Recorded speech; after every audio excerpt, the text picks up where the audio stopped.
Ano na? Lomi Batangas Overload? Dino Goto Batangas Overload? Putok-batok naman talaga dito. Tara samahan nyo kami sa isa sa nagtitrending na kainan na dadayuhin mo talaga sa sarap na sobrang sulit. Kasi naman sa Lomi Batangas Overload pa lang, Diyos ko po, literal na hindi mo mamimix sa dami ng sahog. 35 dirhams lang, may tatlong pandesal pang kasama. Mala dinosaur naman talaga, ang laki ng Dino Goto Batangas, nagpo-fall out ang laman sa mismong buto. At ang sabaw, Diyos ko po, mapaparice ka naman talaga. Aside sa super lambot na laman, ang dami pa lamang loob na sobrang na-enjoy talaga namin. May extra sabaw pa. Agoy, napalugit tuloy ako sa bone marrow. May rice pa kasama, good for 3 to 4 person na 99 dirhams lang. At syempre, nag-take out na rin kami ng kanilang pizza burger na from 40 dirhams, 28 dirhams na lang. Every Wednesday, ang dami pa nilang group meals na abot kaya with rice and juice pa. Dito lang yan sa backside ng KFC. Sa Twa area, ito ay ang Barrio di Pugon.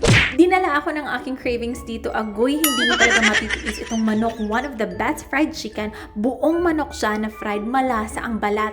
Crunchy at very juicy ang laman. Tingnan nyo naman, ubos ka agad dito kasi ito yung unang sinerve. Mas order talaga. Kasama na siya sa meal for 3 to 4 na may bulalo, sisig, lumpiang tauge, pansit bihon, may rice at juice pa. Sulit na sa 149 dirhams lang. Marami pa silang bagong group meals na pagpipilian.